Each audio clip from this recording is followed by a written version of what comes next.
estaremos viendo de la parte del planeamiento estratégico la última de las dimensiones que se refiere a la estrategia táctica.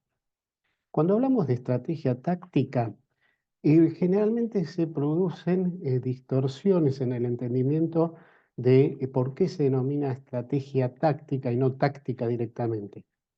En el plano de un modelo como el que estamos proponiendo, que se denomina de campos de fuerza armonizados, es importantísimo poder diferenciar los tres niveles que se traducen en dimensiones que presenta este modelo. Y la estrategia táctica tiene su peso.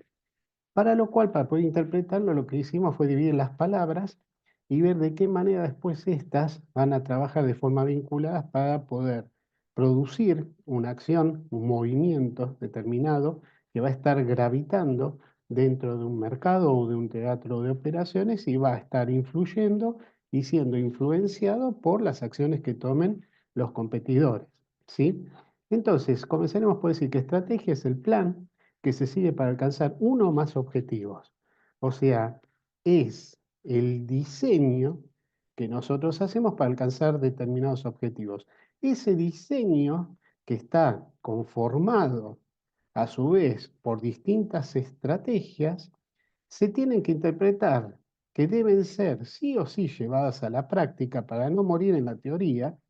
Y así, recuerden bien, de la teoría a la práctica tenemos la dialéctica. Entonces, la táctica se apoya y es necesario contar con esa teoría desarrollada básicamente en estrategias. A este nivel estamos más viendo estrategias que objetivos. Y lo vamos a materializar esto en el campo táctico con acciones concretas que vamos a llevar a cabo para cumplir esas estrategias que van a conformar los objetivos.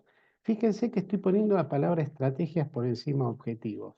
¿Por qué? Porque si nosotros recurrimos a la diversa bibliografía que hay sobre planeamiento estratégico, siempre se habla más de objetivos que de estrategias. Y en realidad, las que provocan la circulación, el movimiento, son las estrategias. Si nosotros hubiésemos tenido esto siempre en cuenta, hubiésemos evitado tener las distorsiones que tenemos hoy cuando hay que evaluar al personal en función de su desempeño. ¿Sí? Recuerdan que eso lo hablamos en el capítulo anterior.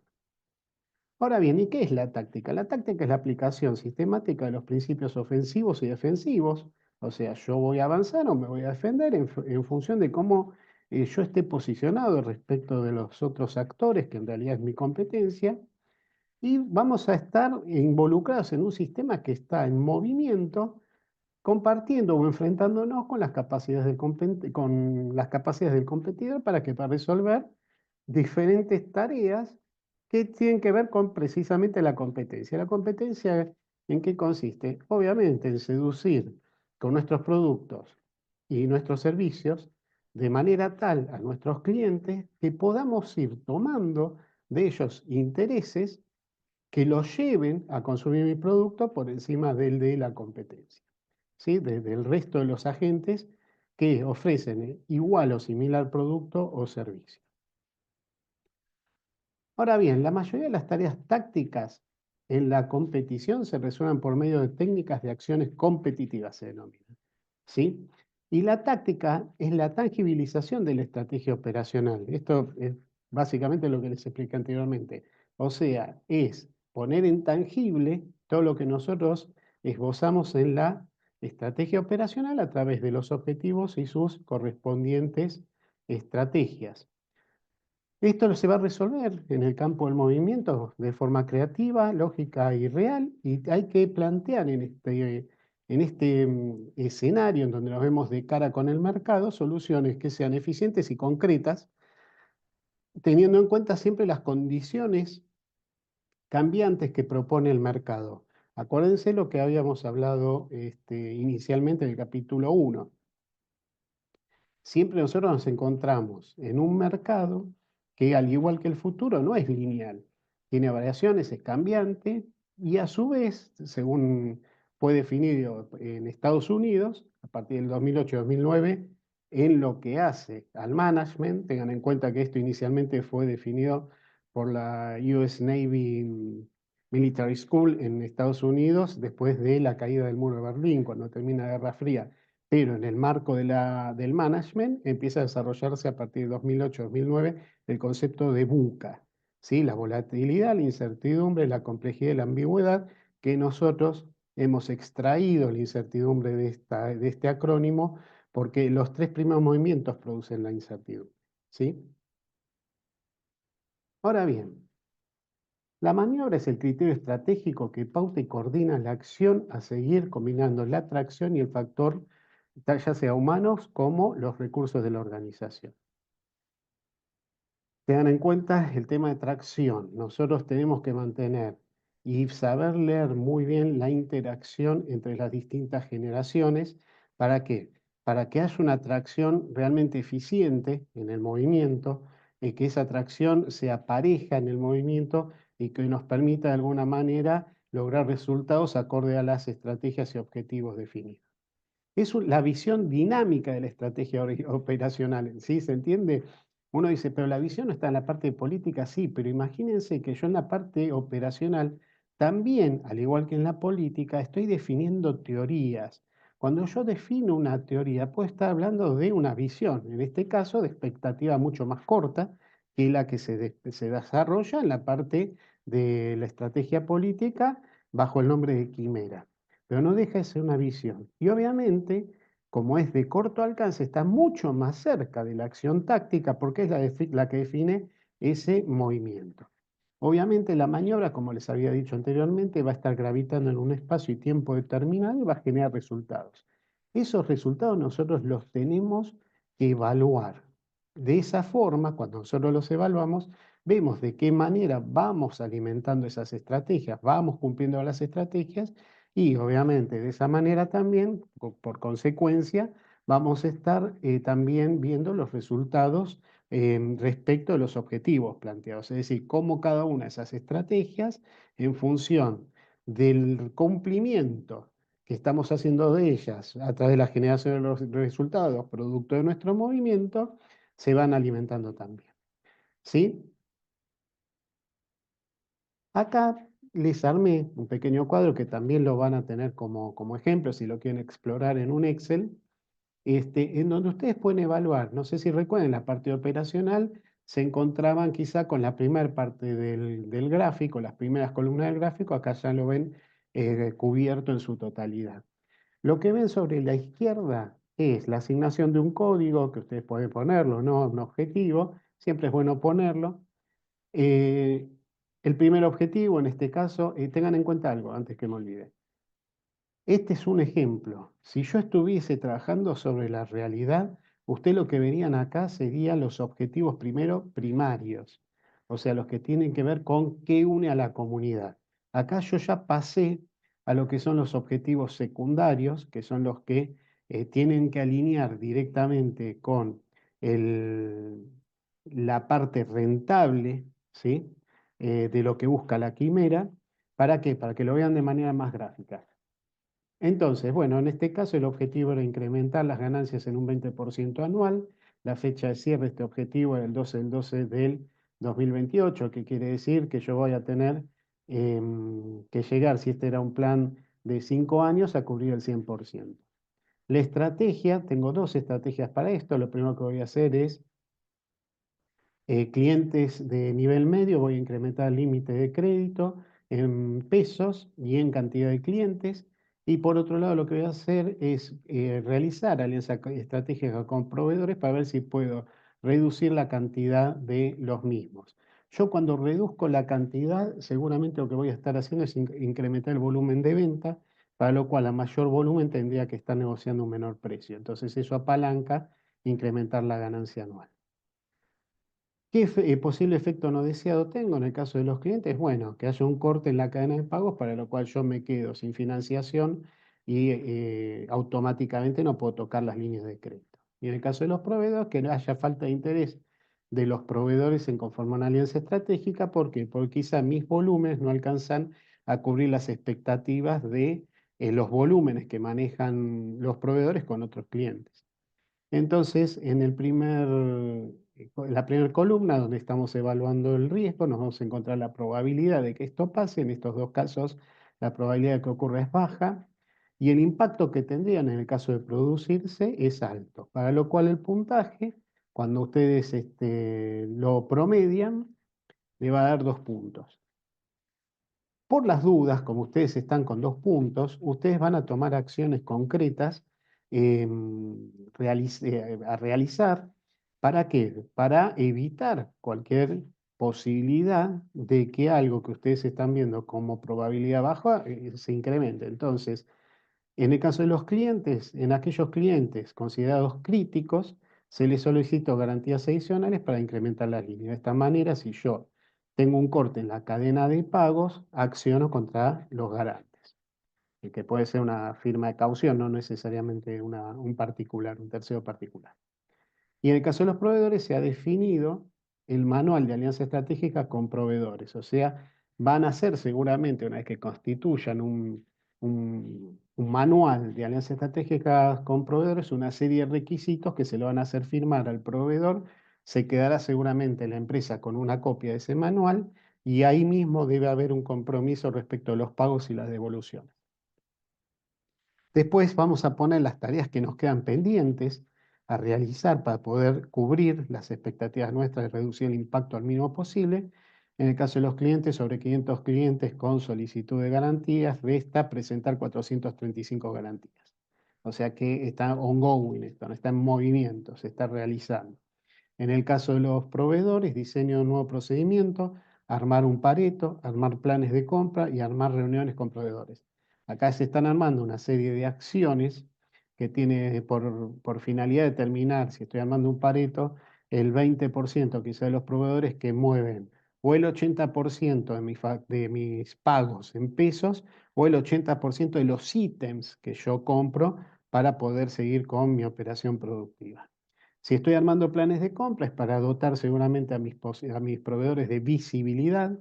Los planes de compra tengan ustedes en cuenta que las pocas empresas que lo realizan los dividen en 3 partes, es decir, tratan de tomar un año de proyección y lo dividen en 3 años, en 3 planos. Los 2 primeros meses los van a llamar en firme. ¿Por qué? Porque en esos 2 meses yo me tengo que comprometer como cliente las cantidades que yo les puse en el plan de compra a mis proveedores, cubrirlas con orden de compra. Es decir, no alterarle la cantidad que yo les puse en mi plan de compras. Esto le permite al proveedor ya armar con tiempo la demanda nuestra en su plan de producción.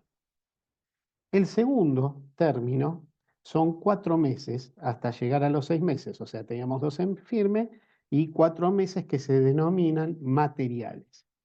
¿Por qué son 4 meses materiales? Porque los 4 meses restantes el proveedor los utiliza sabiendo la demanda, que obviamente es estimada y puede sufrir alguna variación, le permite adelantarse y comprar mayor volumen de materia prima. Total, en algún momento yo la voy a estar consumiendo, se la voy a estar llevando, pero de ninguna manera va a comprometer mano de obra. ¿Qué quiere decir? No va a armar un plan de producción en firme, sino un plan de producción planificado. Y los últimos 6 meses sirve ¿para qué? Para comprometer la relación con el proveedor, saber que el proveedor va a estar operando con nosotros a lo largo de un año y esas cantidades pueden sufrir variación. Sirve más que nada los efectos de que el proveedor pueda determinar volúmenes estimados de venta, en el caso del proveedor, y que pueda, en función de ello, tomar decisiones tal vez financieras, sacar un préstamo productivo para poder incorporar bienes de capital, o sea, maquinarias, o cualquier otra decisión. Con esa planificación, esos planes de compra, muchas veces permite a aquellos clientes que son pequeñas empresas que se creen que tienen poco volumen, ser más atractivos a veces que las empresas que tienen gran volumen, que son grandes clientes de nuestros proveedores. ¿Por qué? Porque la diferencia a nivel comparativo es que ustedes son más ordenados. Entonces resulta más atractivo muchas veces para el proveedor tener un cliente ordenado que le permite planificar su producción que uno que quizá es grande y le compra por espasmos.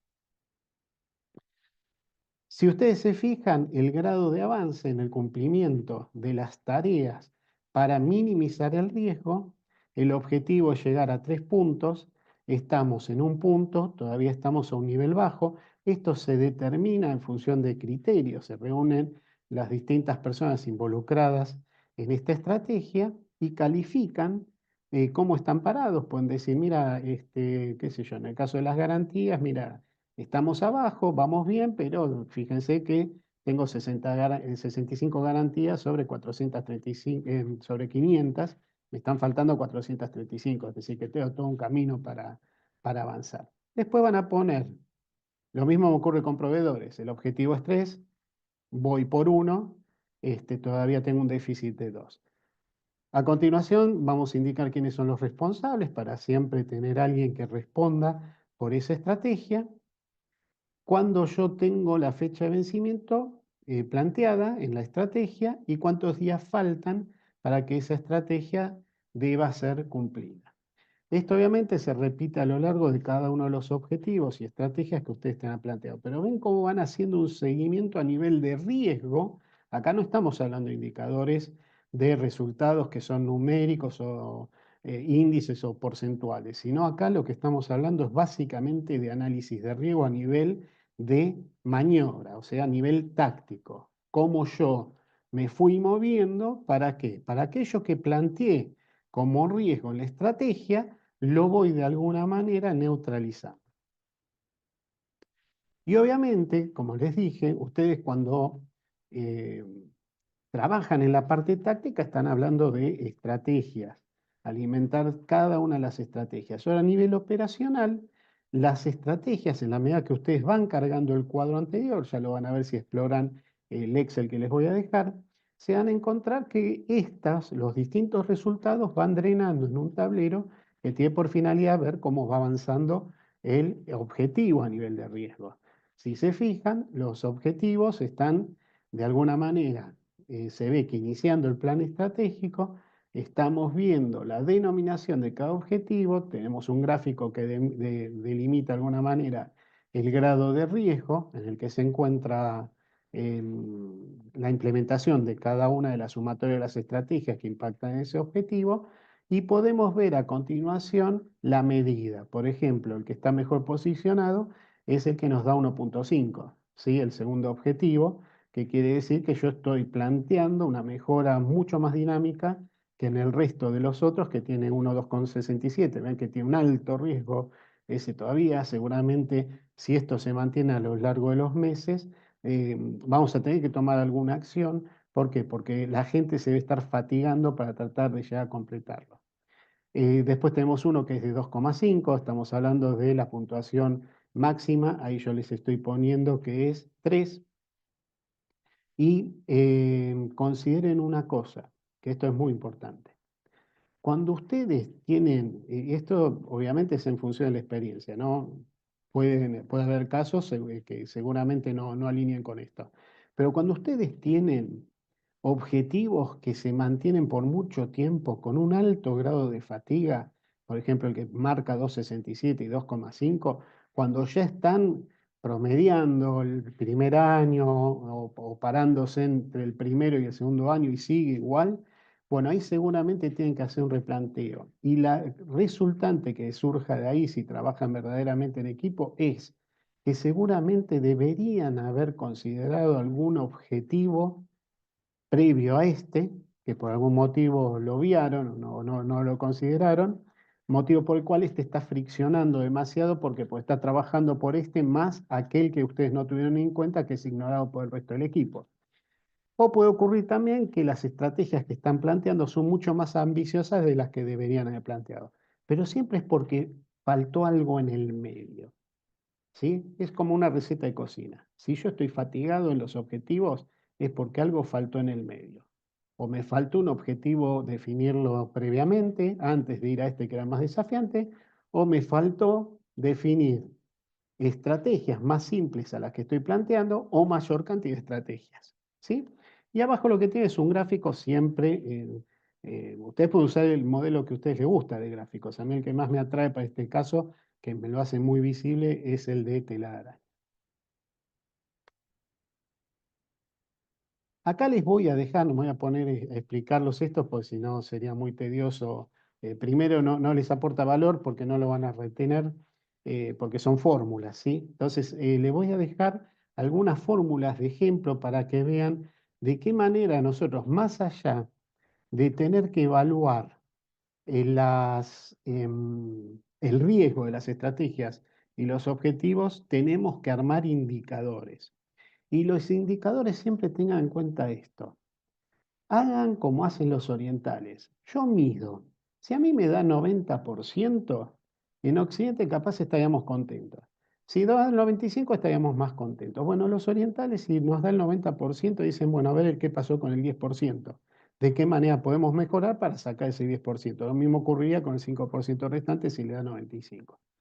Entonces, ustedes siempre tengan en cuenta algo, y es que cuando ustedes están en movimiento, se están moviendo, están dentro de la maniobra, del ámbito de la maniobra, ustedes lo que están brindando es servicio, o se están poniendo todo su esfuerzo, toda su vocación para obtener un resultado determinado. Ahora bien, cuando ustedes terminan de ejecutar y llega el momento de sentarse en la mesa con sus colegas, su equipo o las mismas personas que conforman equipos multidisciplinarios, que generalmente es así, cuando tienen que definir o llevar a cabo una estrategia, tienen que sentarse en un ambiente en donde reine el clima colaborativo. ¿Para qué? Para poder plantear precisamente en forma madura y adulta los errores que hemos cometido o las desviaciones o las posibilidades de mejora, según como ustedes quieran denominarlo, es lo mismo, pero como quieran denominarlo para no herir susceptibilidades. A ver, si planteamos maduramente que tenemos un error en alguna parte de un proceso o en alguna actividad que realizamos, es un error. O sea, lo importante es detectarlo y poder manifestarlo abiertamente. ¿Para qué? Para que podamos corregirlos entre todos. Uno de los problemas más grandes que tenemos nosotros en Occidente es que generalmente se invita a los líderes, que encima los metemos en todos los lados. Los líderes son supervisores, tiene que ser líder, el jefe tiene que ser líder, el gerente tiene que ser líder, el director tiene que ser líder, el gerente general tiene que ser líder. En el ámbito estratégico, el único líder es el gerente general que tiene la obligación de resolver problemas de las personas. O sea, salvaguarda la integridad de su comunidad, pero de toda su comunidad, no de un departamento solo. Entonces, esa persona tiene otro tipo de dialéctica y otro tipo de desafíos por delante, para lo cual el que debería estar más preocupado por liderar que conducir es el gerente general. A partir de ahí son todos conductores. Obviamente lo que se va diluyendo de alguna manera es la expectativa de tener líderes o la misma graduación, si se podría graduar, de liderazgo entre gerente general y director, va bajando un poco, después de director a gerente baja y de jefe ya estamos más en el terreno de la solución técnica, que la tenemos que dar en espacios o en tiempos reducidos, en la medida que nosotros nos vamos moviendo en ese espacio. Si nosotros estamos en ese camino de tener verdadera vocación de servicio, estar en un ambiente colaborativo para poder resolver problemas, estamos entrando en lo que se denomina naturalmente mejora continua, o sea, dentro de las expectativas de lo que los japoneses denominan Kaizen.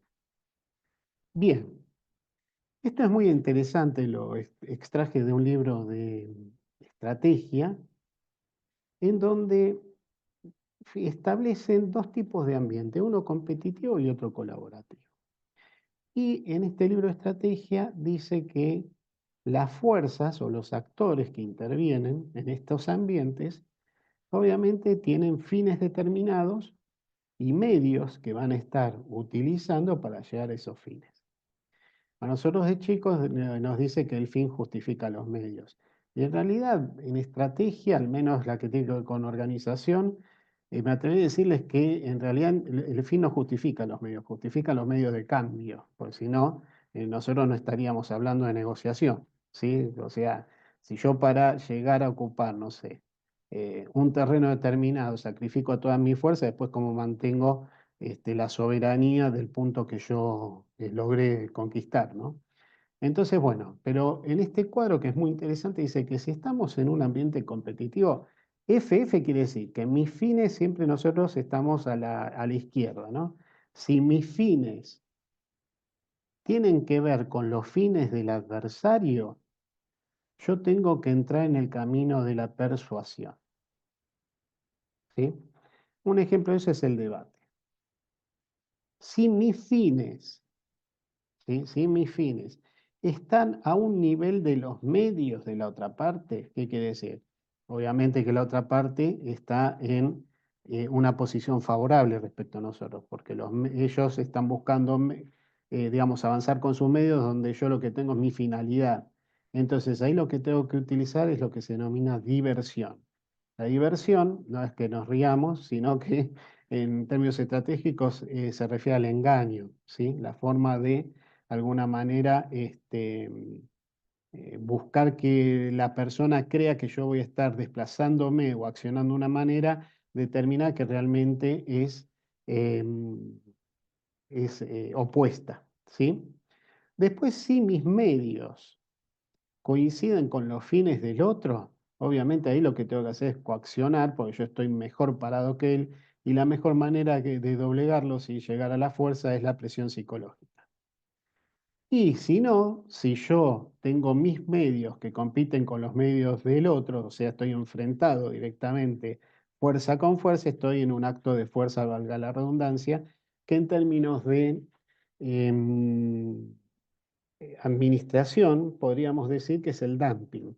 El dumping, para aquellos que no lo saben, es cuando una persona, una empresa, perdón, vende sus productos por debajo del costo con el fin de qué, de que si obviamente tiene su espalda financiera lo suficientemente abultada como para guardar un par de años, puede hacer desaparecer a su competidor. Entonces, esto lo hacían mucho los japoneses. ¿Qué hace una persona? Dice, bueno, yo tengo espalda financiera para aguantar 2 años. Y tengo un competidor en Argentina, un competidor en Brasil de tornillos. Y los japoneses de costo el producto les sale 10 pesos. En Argentina de costo el producto sale 11 pesos, en Brasil sale 12 pesos. Lo que va a hacer el japonés es evitar el margen, lo va a dejar clavado en 10 pesos, para lo cual yo resulto poco competitivo porque estoy en 11 y el brasilero tampoco, pues está en 12. Lo mantiene así por un tiempo, entonces todos los consumidores de tornillos me van a comprar a mí a Japón. Obviamente, la espalda de Japón, si era de 10 años, puede aguantar esos 10 años la presión, mientras que tanto en Brasil y en Argentina desaparecemos, si no nos abocamos a otro tipo de clientes. Obviamente esto en términos de igualdad de precios, ¿no? Cuando hablamos de tres países tenemos que tener en cuenta los costos de importación, de desaduanaje, o sea, las barreras arancelarias, etcétera, etcétera. Lo pongo en términos de ejemplo, evitando caer en lo que son las barreras arancelarias y el costo internacional de flete. Obviamente nos puede pasar que podemos encontrarnos en un ambiente que no es competitivo y es colaborativo. Vamos a ver de qué manera se mueven estas dos agentes en función de los fines y los medios. Si los medios míos están en colaboración con los medios del otro, acá ya empiezo a hablar en otro idioma, estamos hablando de oferta. Fíjese esto qué importante, este ambiente colaborativo casi roza lo que sería el campo de la negociación estratégica. Van a ver que siempre estamos hablando de conceptos. Cuando vamos sobre todo a los ejemplos, van a ver que son mucho más blandos o suenan más blandos. No quiere decir que seamos negociadores blandos, ¿sí? Sino que suenan amigables al oído, ¿sí? La oferta, obviamente, si son medios con medios, se traduce en préstamos. Si mis medios se encuentran en un ambiente colaborativo con los fines de la otra persona, o sea, estoy mejor parado, podemos hablar de promesas. Y la promesa generalmente puede venir amadrinada a un proyecto que yo le proponga a la otra persona. Inclusive podemos hacer uniones temporarias entre dos empresas, uniones colaborativas, etcétera, etcétera. Si mis fines se encuentran en el ambiente colaborativo con los medios del otro, ahí podemos hablar de preferencia. La preferencia es tratar nosotros de buscar un ambiente que sea también atractivo a la otra parte, que va a estar poniendo medios donde yo tengo mi fin propuesto. Y es un muy buen ejemplo hablar de las franquicias en este aspecto, en donde mi fin quizá sea poder introducir mi marca o mis productos o un servicio determinado en el mercado de forma masiva y la otra parte tiene los medios. Yo pongo la idea, el otro pone el dinero y podemos armar una cadena de franquicias. Fíjense cómo a veces cuando nosotros hablamos de competencia, muchas veces resulta hasta restrictivo en nuestra manera de pensar si nosotros queremos abrirnos a nuevas ideas, a nuevos desafíos, porque al otro lo estamos viendo como en la vereda de enfrente, como un adversario, y en realidad es un colega que también hace su trabajo. Obviamente que el trabajo de él colisiona con el mío, pero no colisiona en la forma en que hace su trabajo, sino en la forma de seducir al cliente. Entonces, muchas veces unir dos partes hacen a la fuerza. Miren, ha pasado en los años recientes, un presidente de la Argentina fue a China y llegó una serie de empresarios que iban todos muy motivados, qué sé yo. Bueno, los chinos se notaron muy interesados en un producto, ¿sí? No le voy a decir qué producto, a sacar quiénes eran los empresarios. Fueron a uno de los stands, o sea, estaban los dos productores más grandes de este bien en esos stands, y le dijeron, lo probaron el producto, dijo, qué lindo, bueno, ¿qué volumen ustedes pueden realizar? 1 millón de unidades. Ay, qué macana, nosotros necesitamos 2 millones de unidades mensuales. No, mire, nosotros no podemos hacerlo porque si no nos quedamos sin abastecimiento, sin abastecer el mercado local y como había control de abastecimientos en el país, obviamente le iban a caer multa y no le iban a dejar exportar. Entonces, ¿qué hicieron los chinos? Fueron al otro stand, probaron el producto, y dijeron, ah, muy rico, es igual, es idéntico al del otro stand, bárbaro, nos gustaría importar de ustedes 2 millones de unidades. No, mire, en realidad no, nosotros podemos abastecer 1,5 millones de unidades, pero no llegaríamos eh, a esos 2 millones. Es el excedente que nosotros tenemos, es ese que le estamos diciendo. Bueno, entonces los chinos, obviamente, cuando no ven que hay unidad, se mandaron a...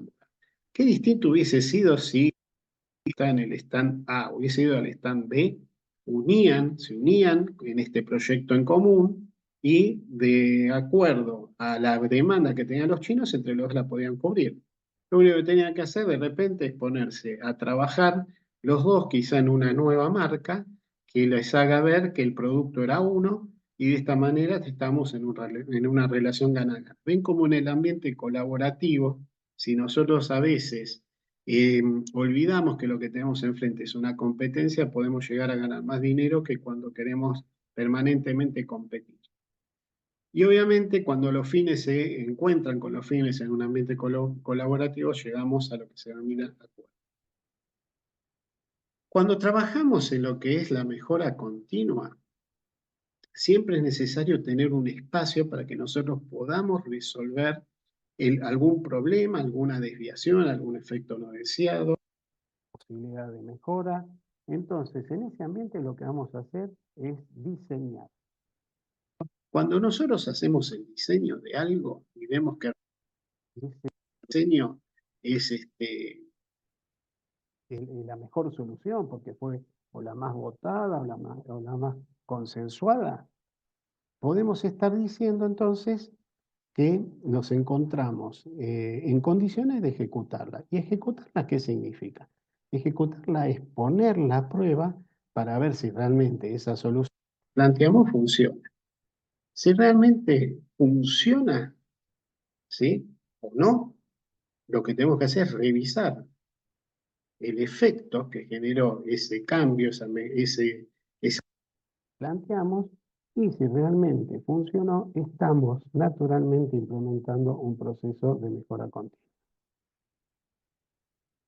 Y la mejora continua se la debemos a un norteamericano, a Deming, que viajó después de la Segunda Guerra Mundial a Japón para hablar sobre, más que nada, sistemas de control estadístico de datos, como un referente en la materia, y lo que terminó haciendo es empezar a tener sistemas de gestión de la calidad tienen o están compuestos por 4 dimensiones. Él dice que toda actividad tiene que ser planeada, después se tiene que realizar esa actividad, se tiene que chequear y si yo tengo las cosas bien o las tengo algo para corregir, tenemos que actuar en consecuencia. Fíjense, si recuerdan, cuando nosotros mostramos el modelo de planeamiento estratégico de campos de fuerza armonizados, les decía que sobre los laterales del modelo estaba la palabra plan, do, check y act. Bueno, básicamente lo que les estaba diciendo en ese momento era que el modelo de planeamiento respondía sin ningún tipo de problema y es adaptable a cualquier sistema de gestión de la calidad. ¿Y qué es la mejora continua? Después la vamos a ver más en detalle cuando hablemos de Kaizen. Pero básicamente es cuando nosotros estamos en una situación determinada, una situación dada actual, y queremos llegar a una situación que es deseada. El camino desde la situación actual hasta la deseada se denomina mejora continua. Bien, vamos a hablar ahora de lo que es resolución de problemas. Claro, nosotros tenemos dos maneras de ver las cosas. Las cosas las podemos ver directamente como un problema o como un desafío. Si nosotros todo lo vemos como un problema, pero no como un problema que hay que resolver, sino como algo que es problemático, lo podemos ver como una amenaza seguramente. Y si lo vemos como una amenaza, lo primero que se presenta a nosotros es el miedo que termina en el distrés que tantas veces hemos, hemos hablado a lo largo de la materia. Ahora bien, lo primero que tenemos que hacer antes de asustarnos y plantear cosas como un problema es ver si nosotros realmente tenemos un problema por delante, porque si el problema, primero, no tiene solución, no es un problema. Empecemos por ahí. Entonces ya automáticamente, si el problema tiene solución, no voy a ir por el problema, voy a ir a buscar la solución. Para lo cual lo primero que tengo que hacer es analizar, perdón, el riesgo, ¿sí? Que tengo por delante, ver la probabilidad e impacto que puede llegar a tener el riesgo de eso que yo tengo que resolver y ahí recién plantear la solución. Si yo voy por ese camino, lo que estoy generando es EU3. ¿Por qué? Porque estoy viendo las cosas con un sentido positivo y no negativo al ver el problema como si fuese una amenaza en lugar de como una oportunidad. Y fíjense a veces cómo conforme nosotros vamos creciendo nos olvidamos de las buenas prácticas que aprendemos desde chicos, ¿no? Cuando chicos a nosotros nos enseñan que cuando tenemos que resolver un problema, primero tenemos que eh, tener un planteo, después plantear una solución, dar una respuesta y después probar esa respuesta si funciona. ¿Sí? Sobre todo esto lo vemos en cuando tenemos que resolver un problema de matemática. Si van si se retrotraen a cuando ustedes iban a la escuela primaria, sobre todo, se van a dar cuenta que esta era la fórmula mágica. De grandes pasa exactamente lo mismo. Lo único que cambia y que nos hace olvidar esa práctica es que usamos palabras distintas. Donde antes hablábamos de planteo, ahora se habla de análisis, en donde se hablaba de solución, ahora se habla de decisión, de donde se habla de respuesta, antes ahora hablamos de directiva, y donde hablamos de prueba en su momento, ahora hablamos de control. En términos generales sigue siendo lo mismo. Bien, ahora, ¿qué es la resolución de problemas encarada de manera colaborativa? Cuando es de manera colaborativa es evidente que estamos involucrando a más de una persona en la solución de problemas. Entonces, lo que propone la resolución de problemas de manera colaborativa es que se puedan resolver los problemas dentro de una comunidad determinada, ¿sí? En un espacio dado en donde se genere el ambiente para que la gente plantee y resuelva el problema. ¿Y qué es un problema? Es un efecto no deseado o un resultado que yo no esperaba y transformarlo en un resultado esperado. Y resolver el problema en forma comunitaria implica celebrar el hecho de encontrarlo, declararlo, compartirlo y hallar una solución. Esto implica también en nosotros un cambio en la manera a veces de pensar. Yo muchas veces he escuchado que cuando hay un error, el líder, y volvemos a esta palabra, pero bueno, es el calificativo que más se usa ahora para definir a un jefe, eh, vemos que dice que si los problemas se deben hablar en privado con la persona y si hay felicitaciones en comunidad.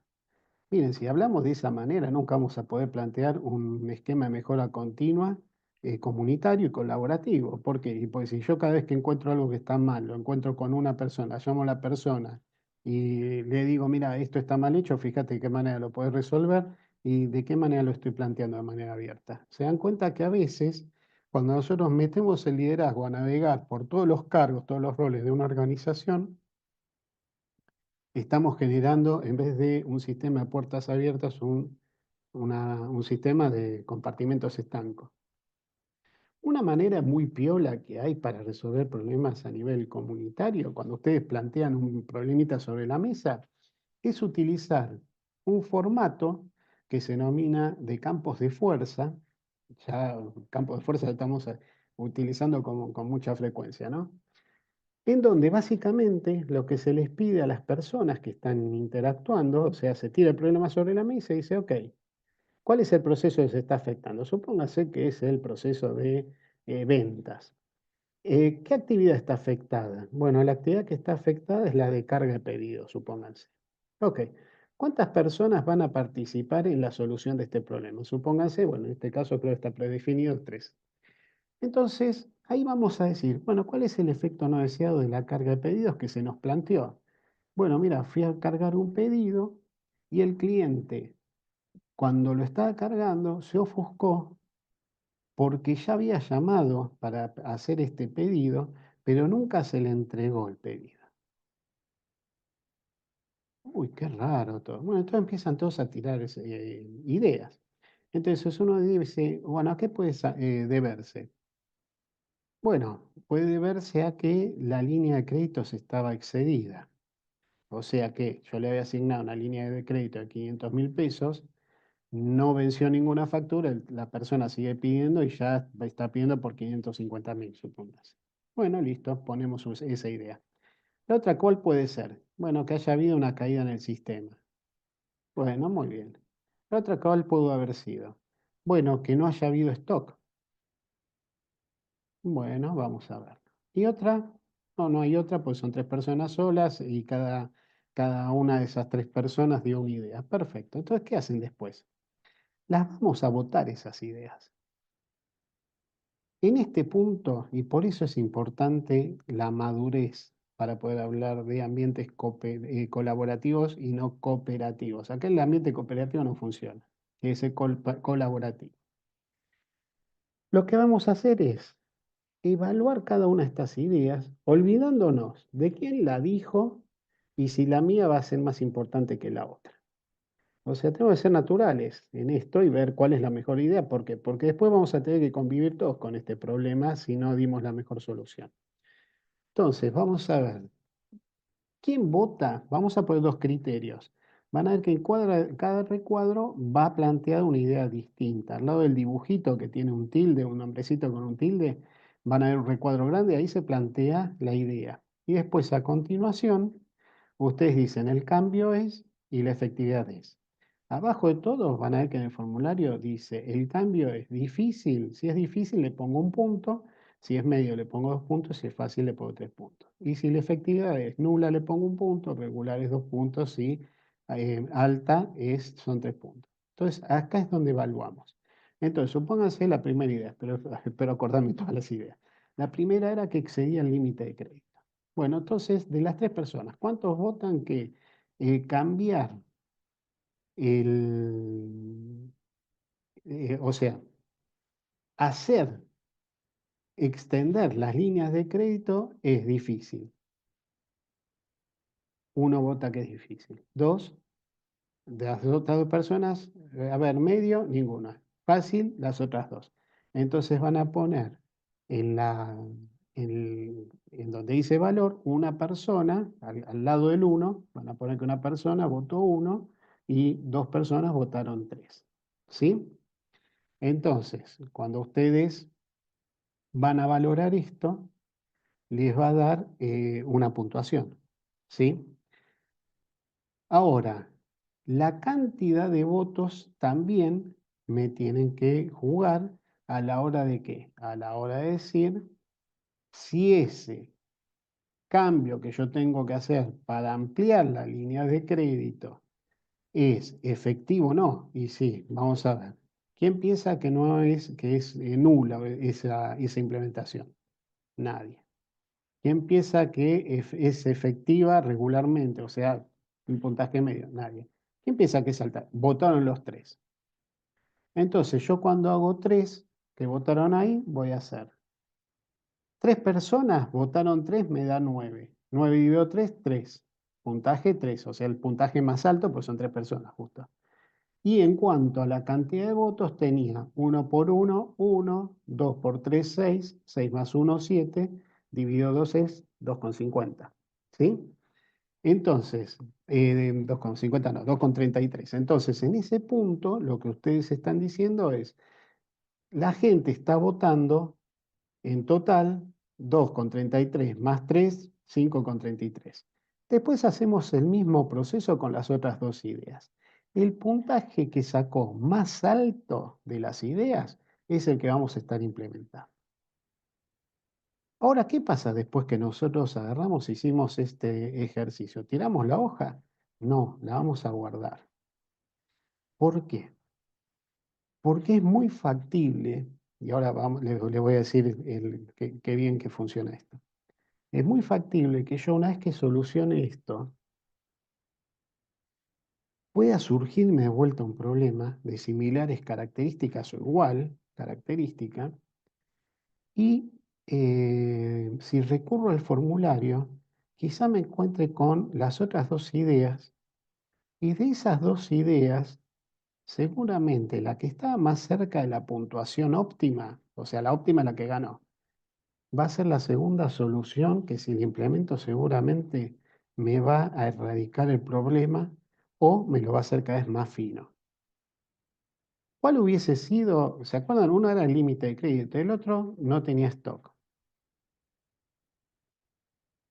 Si yo no tengo stock, por más que cargue el pedido, si la información no está en el área de carga de pedidos, o sea, el área de carga de pedidos tendría que tener un informe, cuando está hablando el cliente 1, cargar el número del cliente en el sistema para tomar el pedido y tendría que tener un estado en la misma pantalla en donde le diga, mira, este cliente el límite de crédito lo tiene bien y no tiene facturas vencidas, que son las dos condiciones de crédito y cobranza para retener un pedido. Y del stock, cuando vamos a la parte inventarios, está disponible las unidades, o sea, las tengo en stock disponible. Si esto, que seguramente no está ocurriendo acá, ¿sí? ¿Por qué? Porque carga el pedido, el cliente cortó y después a los 2 días saltan créditos que no tiene. Entonces, si no llama a nadie de crédito, el pedido quedó ahí retenido de por vida hasta que se lo da de baja. Y lo mismo pasa en el área de distribución o de expedición, en este caso, que es lo mismo, dependiendo de lo grande que es la empresa. Si no tiene stock, ustedes el pedido lo cargaron, créditos y cobranzas anduvo bien, o sea, no estaba el límite de crédito excedido y no tenía facturas impagas, y cuando llega la distribución no hay stock. Entonces quedó el pedido ahí durmiendo la siesta. Qué distinto es, en este caso, bueno, primero les digo la solución de esto. Es evidente que tengo que tener stock para que el producto, para que esto no quede retenido.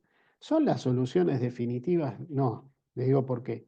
Por lo que les decía anteriormente, si yo esta información no la tengo disponible, por más que yo agarre, modifique el punto de pedido en el sistema nuestro de inventario, el stock de seguridad lo ajuste, modifique los lead time del proveedor, etcétera, etcétera, la información no la tiene la persona que carga el pedido. Entonces, de alguna manera, yo tengo que hacer o una acción reactiva o una proactiva. La proactiva es tirar toda la información del proceso a la persona que carga el pedido. Entonces, en el mismo momento que está cargando el pedido, y seamos honestos, y entre nos, Si una persona quiere algo y en ese momento le digo que debe una factura, como está caliente por la cosa que quiere, ¿qué va a hacer?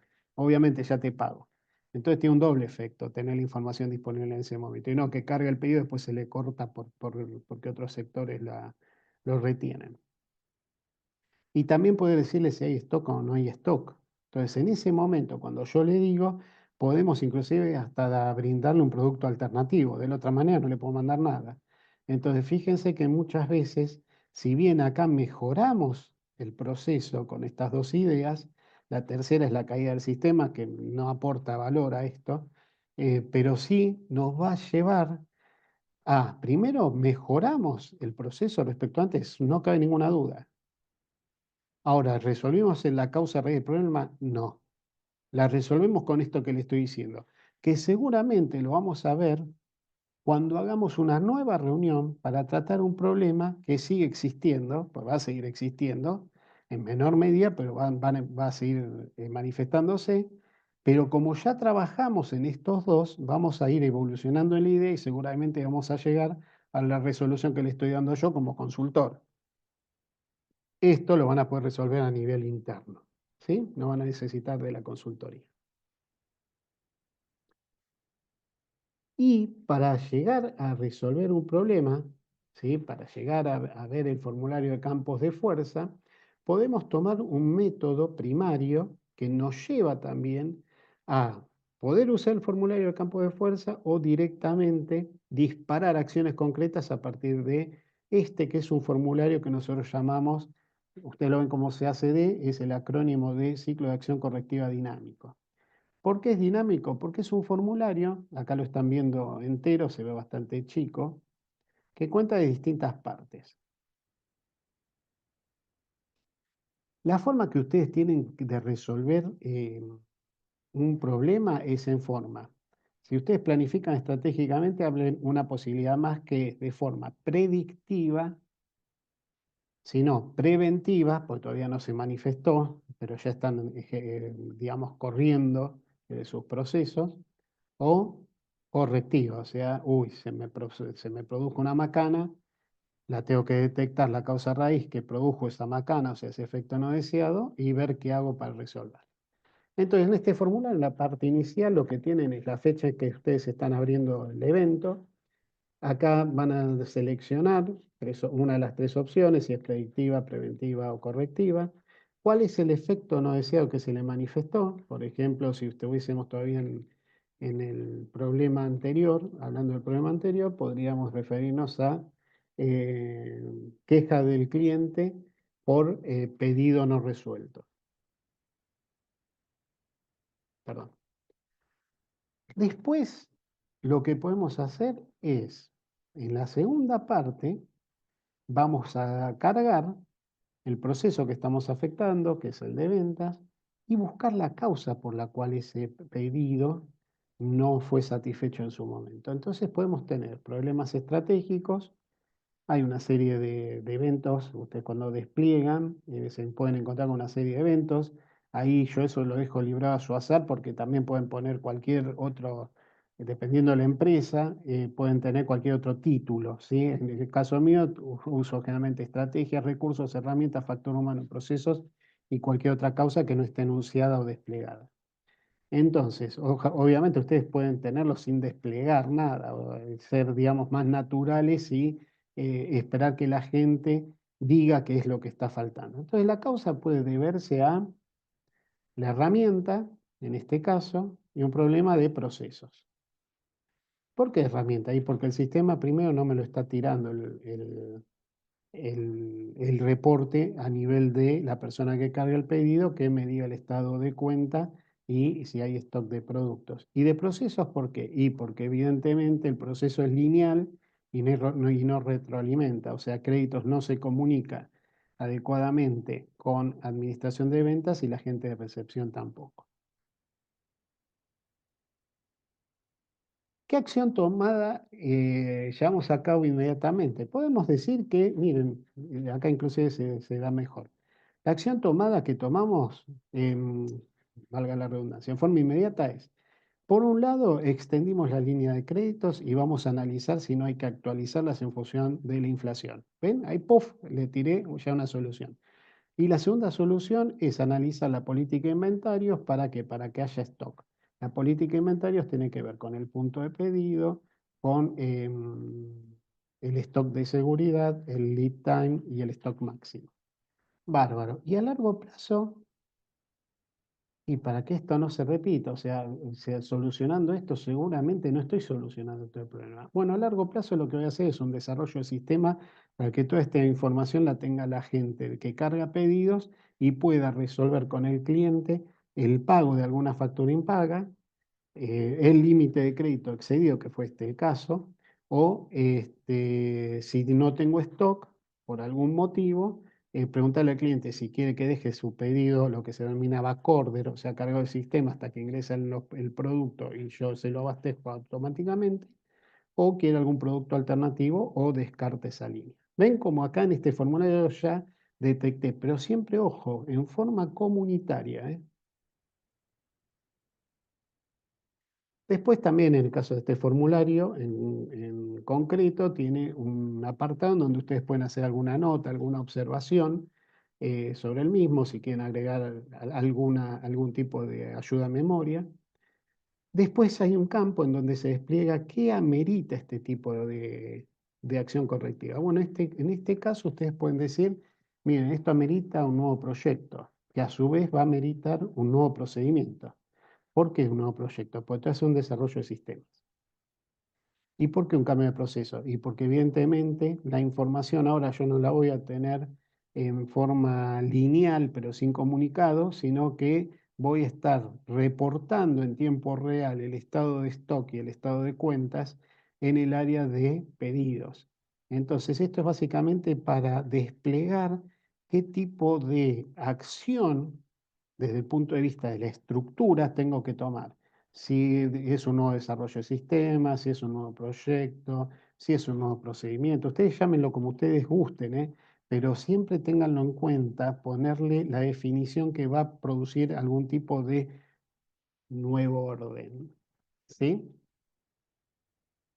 ¿Se acuerdan del nuevo orden del caos? Bueno, ustedes están en un caos cuando tienen algo que creen que lo tienen controlado y se presenta un efecto no deseado. Bueno, el nuevo orden es esto precisamente. ¿Se dan cuenta cómo todo cuadra cuando hablamos de planeamiento estratégico? Y ustedes, si bien pusieron, bueno, se requiere un nuevo proyecto, lo que van a hacer es desarrollar por qué amerita a que planteemos un nuevo proyecto y un nuevo procedimiento. ¿Sí? Que es ni más ni menos lo que le acabo de explicar. Bueno, ponerlo en texto.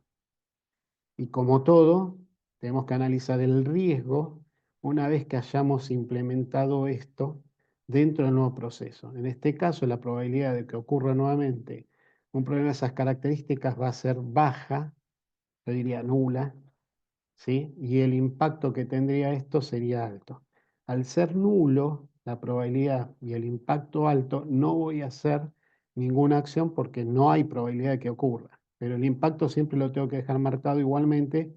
¿Por qué? Porque si se me da así, voy a tener que seguir corriendo a tratar de ser efectivo para luego ser eficiente.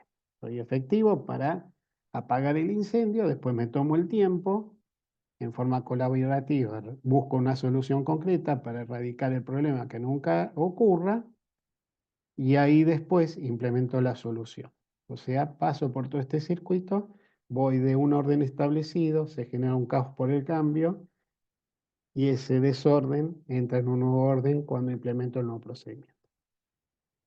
Después, obviamente, lo que tengo que hacer es firmar. Se firma en dos instancias. Cuando se abre el ciclo de acción correctiva, o sea que yo lo genere el formulario, y se cierra cuando está implementado y verificado, acuérdense el slide anterior, la solución que implementé. Vamos un poco a hablar de las auditorías. Las auditorías nosotros generalmente las tomamos con miedo, tratamos de ocultar información para que el auditor no la vea. Realmente esos son cuestiones que quedan en el pasado porque primero, digamos, son malas conductas, ¿no? Porque si el auditor tiene que hacer su trabajo. Las auditorías no eran vistas como un método de mejora continua, sino como un método de control a ciegas. De hecho, la auditoría de mejora continua no deja de ser de control, ¿sí? Lo que vamos a estar buscando en las auditorías de gestión, entran dentro de lo que se conocen también como auditorías de sistemas de gestión de calidad, es precisamente buscar dónde yo tengo oportunidades de mejora y tienen que ver básicamente con contribuir de manera sistemática a que todo nuestro sistema de gestión integral, todos nuestros procesos que están definidos en el mapa de procesos y que le dan vida a nuestro negocio, estén funcionando adecuadamente. Para eso lo que tenemos que hacer es realizar estas auditorías. ¿Qué es realizar una auditoría? Lo vamos a ver más adelante, pero la auditoría es nombrar una persona para que trace los distintos procesos de la compañía en un diagrama que después le voy a mostrar, es un formulario, y establezca una fecha en donde va a estar revisando si los requisitos están definidos dentro de un procedimiento, se condicen con lo que está viendo en la realidad y si los estándares de servicio que están en el procedimiento realmente se están cumpliendo. Casi nada, ¿no? Entonces, ¿cuáles son los objetivos que tiene la auditoría? Bueno, medir el grado de comprensión y cumplimiento de las normas y procedimientos que alcanzan a cada uno de los sectores de la organización, buscar la incidencia, o sea, el impacto de las actividades en todo el sistema de gestión de la organización, medir el grado de cumplimiento de los requisitos establecidos para cada actividad con los estándares de servicio adecuados, la existencia de cambios en la gestión de la organización, cambios tecnológicos que pudieran afectar al sistema de gestión existente. Acuérdense que dentro del modelo de procedimientos, en la última hojita, ustedes tienen una grilla que les permite determinar con qué tecnología ustedes están haciendo, o sea, con qué recursos llevan a la práctica su trabajo. Ya les hablaba de poner la fecha que fue comprado determinado equipo, más allá del número de serie, para ver si hay que cambiarlo cada 3 años. Bueno, de esto se trata también. Por eso está bueno poner la fecha ahí, en ese procedimiento. Después, si hay problemas surgidos por reclamos o devoluciones, mantenimiento del programa de no conformidades, o sea, el programa de no conformidades tengo los ciclos de acción correctiva dinámicas hechos, están funcionando, están caminando, se están abriendo y se están cerrando, ¿sí? Y obviamente analizar los informes de auditoría previa. Si yo tuve alguna recomendación, alguna observación o posibilidad de mejora en una auditoría anterior, ver si realmente en esta nueva auditoría las observaciones anteriores fueron levantadas. Los pasos para empezar a hablar de auditoría, bueno, el primero consiste en nombrar a los auditores, ¿no? Que estos auditores van a tener un líder del sistema de gestión de auditorías que tiene que hacer precisamente el programa, lo que se denomina programas de auditoría, o sea, un calendario con las auditorías que va a hacer, atendiendo cada uno de los procesos y acordando las fechas con los responsables que tienen que atender la auditoría por parte de los sectores que van a ser auditados. En dicho programa tiene que haber un director, ¿sí? Un sponsor que habilite a que ese programa se realice, o sea, que firme el programa que presenta el auditor. Este programa es actualizado y revisado cada vez que se producen imprevistos, que puede ocurrir que el sector, en el momento que ustedes planifican la auditoría, no los pueda atender, pues está haciendo o atendiendo otro tipo de requerimientos regulatorios, lo que sea, pero bueno, por algún motivo o incidente no los puedan atender. Las auditorías que aparecen en el programa se denominan programadas, porque están en el programa y las restantes no programadas. ¿Qué quiere decir? ¿Ustedes pueden hacer auditorías no programadas? Sí, sobre todo cuando hay incidentes o anomalías detectadas en departamentos que salvaguardan o cuidan el patrimonio de la empresa, pueden ustedes ser convocados para hacer una auditoría denominada sorpresa, para ver si no hay ningún tipo de inconsistencia o problema en el cumplimiento ético de las funciones. Se considera la implementación de estas últimas cuando se producen situaciones tales como o sea, las no programadas y sorpresivas. Reclamos relevantes de clientes es un caso, en función de los resultados de revisiones del sistema de gestión, o sea, no está funcionando algo y tengo dudas de por qué, les di un ejemplo reciente, y como consecuencia de deficiencias encontradas durante el desarrollo de una auditoría anterior. ¿Sí? De la auditoría anterior encima encuentro más deficiencias. Y los programas de auditoría deben ser comunicados a todos los responsables de los sectores involucrados. ¿Sí? Y los tengo que consensuar. O sea, cuando yo doy el programa, le digo, mira, yo te voy a hacer una auditoría el 5 de junio, bueno, en ese momento yo tengo que consensuar, no es te lo voy a hacer esta tal fecha, porque quizá cuando yo se lo comunico, él ya tiene un compromiso asumido para ese día. Y esto básicamente es un programita que les armé de que auditoría, un modelo. Van a ver sobre la izquierda cada uno de los procesos que ustedes van a querer auditar. Se arma un calendario. En enero, por ejemplo, van a estar viendo facturación y cobranzas. Este es un ejemplo. Hay otros que son, digamos, mucho más largos, pues son electrónicos. Este lo hice manual, en donde tienen ya la fecha directamente. Acá va por mes y después acuerdan la fecha más adelante con el responsable. ¿Sí? Aparte, clavar la fecha, ustedes acá cuando hacen el programa están hablando de 3 meses antes de que empiece realmente el año en donde van a hacer la auditoría. Entonces, poner la fecha a veces es complicado, pero bueno, traban la agenda por lo menos. Digamos, no quiere decir que un método sea mejor que el otro. ¿Sí? Después, ¿quién va a ser el auditor interno? De realizar esa auditoría y si hay alguna observación. Las observaciones corren por cada uno de los procesos o si no también pueden tener observaciones a nivel general, más abajo en la anteúltima este, fila. Y después abajo, obviamente, quién preparó el programa de auditoría, que generalmente es el líder del equipo de auditores, y quién aprobó, que es el director sponsor que yo les comentaba anteriormente. Los pasos que se cumplen cuando se hace una auditoría es primero se hace una reunión inicial, el auditor se presenta hacia los responsables de recibir la auditoría, o sea, los sectores involucrados por la auditoría o alcanzados por la auditoría, y se plantean los puntos que se van a estar revisando. ¿Sí?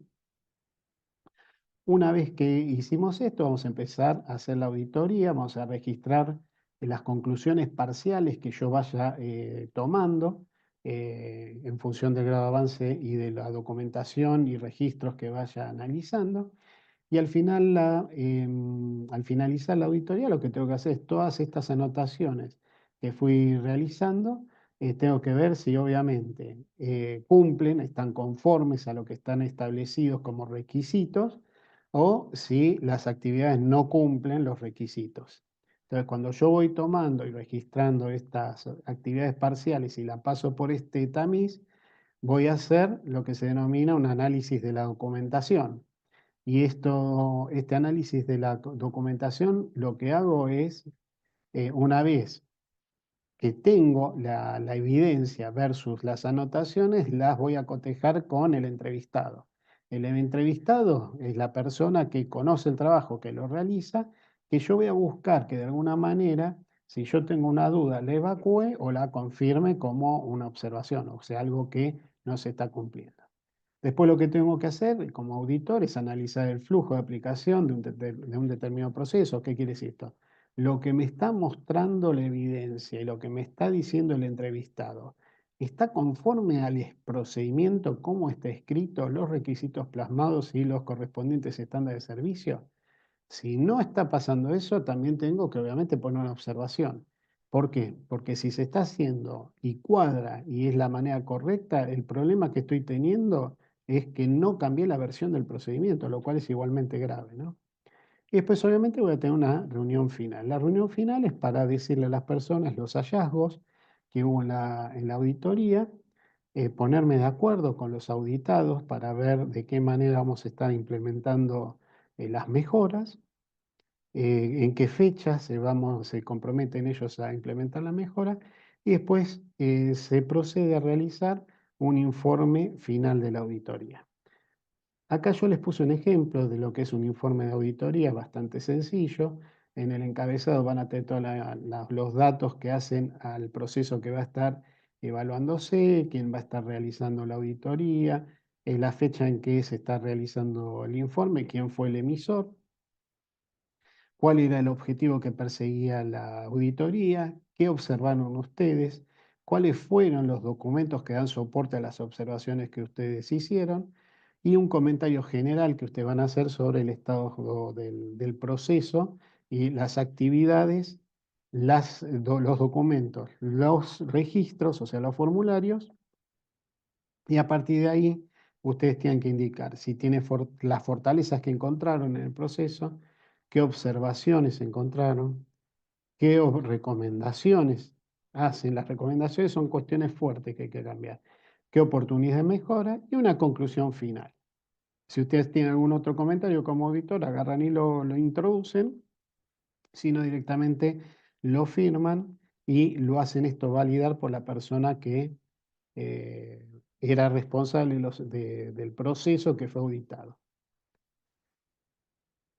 Otro de los métodos de control, como les decía, dentro de la metodología de plan estratégico, no pasa nada más por los análisis internos, las auditorías, los indicadores de desempeño, la resolución de problemas, las reuniones, sino también por las encuestas. Las encuestas para realmente tengan un valor absoluto tienen que ser de carácter interno, o sea, evaluar internamente las distintas relaciones cliente-proveedor interno y externos, evaluando o dejando que nuestros clientes nos evalúen, al igual que nuestros proveedores. ¿Sí? Dejar las dos partes que nos evalúen. Yo acá les armé un modelito de encuesta interna en donde van a ver que el cliente interno es el requisitor, el área de compras y el área de compras, y el proveedor interno, que en este caso debe ser, sí, el procedimiento de compras, es compras, después el proveedor externo y el proveedor externo. Ahora, ¿por qué debe ser proveedor externo y por qué compras es el cliente dos veces? ¿Y por qué compras, que es el cliente dos veces, es el proveedor? Bueno, ahora vamos a ver. El requisitor es el cliente de compras, ¿sí? En primera instancia. ¿Cuándo? Y obviamente cuando le va a dar la requisición de compras, cuando necesita comprar algo y lo materializa a través de un formulario o un pedido físico o electrónico. Entonces, ¿qué hace el requisitor? En todos los casos vamos a evaluar en cuatro criterios. El primer criterio es la información que recibe, es clara y explícita. La segunda es la información que recibe es oportuna. La tercera es sus consultas son evacuadas en tiempo y forma. Y cuarto, el nivel de atención a sus consultas es, y después lo pueden evaluar de 1 a 5. Si ustedes agarran y evalúan, se van a dar cuenta que en el caso del requisitor, a compras lo evalúa en el primer punto con calificación de 2, en la segunda afirmación con 3 puntos, en la tercera con 2 y en la cuarta con 3. En el caso de que compras, ahora es el cliente de quién, del proveedor. ¿En qué momento? En el momento de pedir cotización. Ok, lo evalúa y le da 4 puntos en todo. Genial. Ahora, en el último, compras, también evalúa el proveedor. ¿Cuándo? Y cuando el proveedor le tiene que mandar la oferta y compras la recibe. Entonces lo evalúa en la primera afirmación con 3, en la segunda con 3, en la tercera con 4 y en la cuarta con 3. Esto obviamente se tabula y nos dice que esta parte del proceso, ¿sí? Pues esta es una partecita, es un módulo lo que estoy evaluando en este punto del procedimiento. Ese es un ejemplo. Me da 81,3% sobre 100% y está bastante bien, digamos, pero falta, o sea, no está muy bien, ¿sí? Está bastante bien. Vamos a sacar eh, la información que nosotros queremos, la vamos a tabular. En este caso sacamos promedios de puntuaciones y nos da 62,5% en la relación requisitor-compras. En la relación compras-proveedor, al momento de solicitar cotización, da el 100% y compras al momento de recibir la oferta, 81,3%. Acá al darme 100%, discúlpenme, yo le dije que evalúan de 1 a 5, no, evalúan de 1 a 4. ¿Sí? Entonces, el proceso general me da 81,3. ¿Esto qué quiere decir? Que obviamente tengo muchas posibilidades de mejora en la primera parte, en la relación del requisitor con compras, y al momento de recibir la oferta también tengo oportunidad de mejora. Y eso lo dejo plasmado en este diagnóstico. Yo se los pongo así para que ustedes lo puedan leer después detenidamente con mayor apreciación, pero en realidad esto lo dejan reflejado en un informe final, en una hoja 4, en donde las cosas quedan más prolijas. Y después vamos a hacer una encuesta de características externas. Bajo la metodología de planeamiento estratégico de campos de fuerza armonizados, o sea, el plan estratégico, este modelito que proponemos, recomendamos hacer una encuesta denominada, ya esto lo planteamos anteriormente, la Casa de la Calidad, que es una metodología utilizada para los sistemas de gestión de calidad de la década del 90, Total Quality Management era el concepto en ese momento, que en otros libros lo pueden encontrar ustedes como la voz del cliente también. Eh, esta encuesta lo que tiene por finalidad es primero determinar los estándares de servicio que yo tengo que cubrir para estar al 100% de prestación respecto a lo que el cliente necesita, y después los requerimientos del proceso que yo voy a tener en función de esos estándares para poder satisfacer adecuadamente al cliente. ¿Y esto cómo se hace? Supongámonos que estamos, creo que este ejemplo les armé. Sí, es sobre el proceso de ventas, no el de compra. El de compra será interno, este es externo, se lo estamos haciendo al cliente. También lo podemos hacer al proveedor, ¿eh? Entonces, ¿qué tenemos que tener en cuenta? Bueno, acá les armé un gráfico en donde ustedes tienen al cliente, o sea, tengo que identificar en este aspecto las vinculaciones que tengo yo con el cliente, para lo cual, primero tengo que identificar cuáles son las necesidades del cliente. Después tengo que ver los momentos de verdad. Es decir, considerando cuando el cliente compara sus expectativas con sus experiencias reales. Mira, a mí me gustaría que cuando me llamo para cargar, para que me carguen un pedido, supóngase que es telefónico, ¿no? No es por WhatsApp, me atiendan dentro de los 3 llamados. Ok. Después me gustaría que cuando tenga una diferencia de créditos y cobranzas me lo digan en el momento, no 2 días más tarde que me llamen la... Ok. ¿Ven cuántas veces me está viendo? Esto ya lo hemos hablado en capítulos anteriores. Después lo que tengo que ver son las características del servicio, o sea, listar los momentos de verdad en forma de características de los servicios ante los cuales los clientes reaccionan. Entonces yo ahí voy a determinar, lo vamos a ver después en forma práctica, es mucho más sencillo. Y después cuáles son los procesos clave que están afectados. Esto en cuanto a entender las vinculaciones. Después lo que tengo que hacer es cuantificar las vinculaciones. O sea, ok, si yo ya establecí cuáles son los objetivos de satisfacción del cliente y después, en función de los momentos de verdad, establezco los estándares de operación de servicio que satisfagan las expectativas del cliente, tengo también que establecer los requerimientos que van a tener después los procesos para que todo esto se alinee. Hasta acá quizá no se entiende muy bien o resulta un poco difícil mantener tanto concepto, ahora lo vamos a vertir en la práctica. Y después, cuantificar las vinculaciones. En este punto, lo que tenemos que establecer, sí, esta parte del slide la volqué al costado para que puedan ver la gráfica, o sea, es la misma que la anterior. Lo que tenemos que tener en cuenta es esto.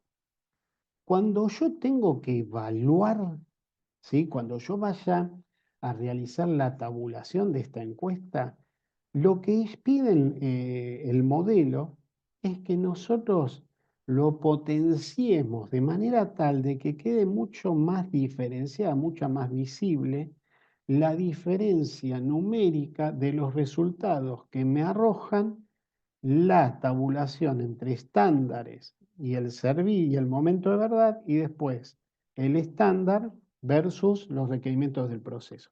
Vamos por partes, ya lo vamos a estar viendo. Lo tercero que vamos a hacer es medir. Esa medición que viene como consecuencia de esa potenciación numérica es la que nos va a permitir a nosotros después decir a qué le vamos a dar prioridad. Tengan en cuenta que todas las organizaciones tienen recursos limitados. Entonces, cuando nosotros vamos a puntuar, no solo tenemos que puntuar si los estándares de servicio los estoy cubriendo con muy buenas expectativas o no, sino que, como dice este recuadro, que se lo dejo para que ustedes lo lean después detenidamente, sino traspolar esos estándares para ver cómo me satisfacen o en qué grado me satisfacen, también numéricamente, lo vamos a determinar, a esos requerimientos que tiene el proceso. Y se van a dar cuenta que cuando ustedes trabajan de esta manera, no resulta tan caro manejar la mejora que ustedes vean respecto de lo que ustedes creían que el cliente veía en nosotros y lo que realmente manifestó. Miren, en mis años de experiencia usando esto, que ya les digo, empecé a utilizarlo hace 30 años aproximadamente, eh, sin temor a equivocarme, casi el 98% de las veces, la primer variable, o sea, el primer requerimiento que tenía el proceso era que todo el personal que está involucrado en el proceso esté capacitado.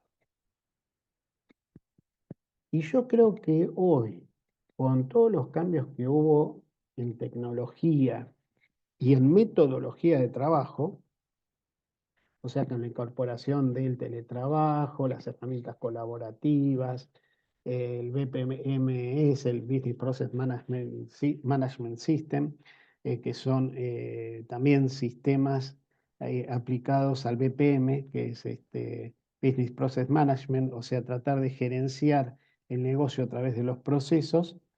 Yo creo que hoy también darían, pero con mayor diferencia, la primera prioridad respecto a la segunda. O sea, la formación es lo más importante que se puede visualizar cuando hay déficit. Vamos a ver cómo es en forma práctica, porque realmente todo esto que les dije como teoría a veces resulta un poco complejo de digerir, pero en la práctica van a ver que es muy sencillo. Primero lo que tengo que hacer yo es definir los momentos de verdad. ¿Cuáles son los momentos de verdad? No es cuando le entrego el producto al cliente. Fíjense, lo tengo acá. Cuando yo recibo un pedido telefónico, en este caso el ejemplo es que los pedidos entran por teléfono, esto obviamente es netamente un ejemplo, o sea, tengan en cuenta que entran por WhatsApp, entran por mail, entran por teléfono, les puede entrar por distintos medios de comunicación, inclusive por intranet, por app, lo que sea. El cliente también los está viendo cuando facturan y generan el remito, ¿sí? Están viendo su factura, su remito. Cuando el cliente tiene que pagarles, cuando ustedes gestionan la liberación de un pedido en el área de créditos y cuando le entregan la mercadería. Bueno, ok, definí esos momentos de verdad. ¿Y después qué digo?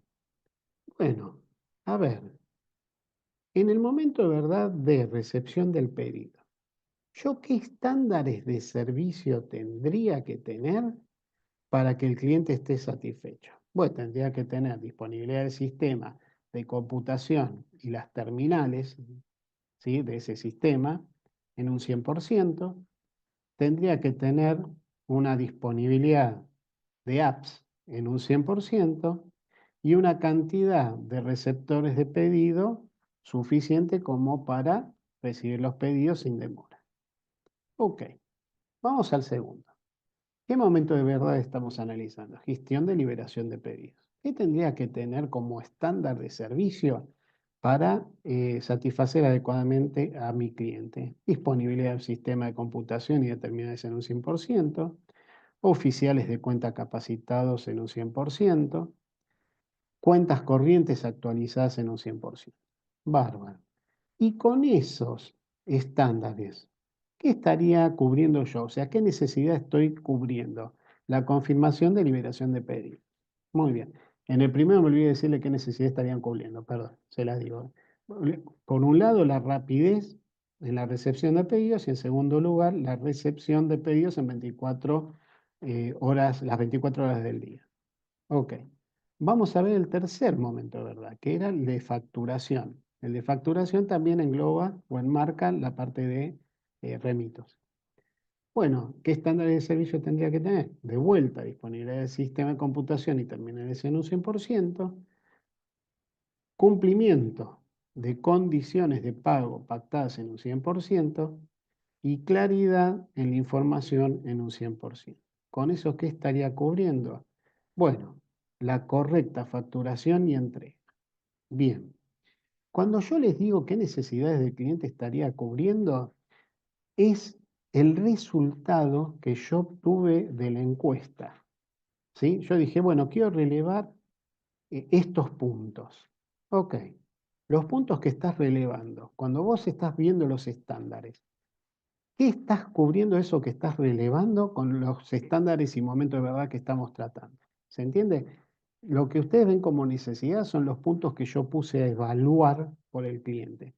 De esta manera yo me doy cuenta de que no dejé nada sin considerar dentro de los momentos de verdad que yo esté relevando después cuando estoy haciendo la encuesta. Después, el estándar de servicio para la entrega de mercadería sería entrega de mercadería en tiempo y forma en un 100%, disponibilidad de camiones en un 100%, con concordancia en un 100% al remito versus los productos entregados y personal de entrega capacitado en un 100%. Y en el último momento de verdad, que es el de pagos, perdón, ¿qué necesidades estoy cumpliendo con esto? Velocidad en la entrega, conservación y entrega, frecuencia en los días de entrega y disponibilidad de producto.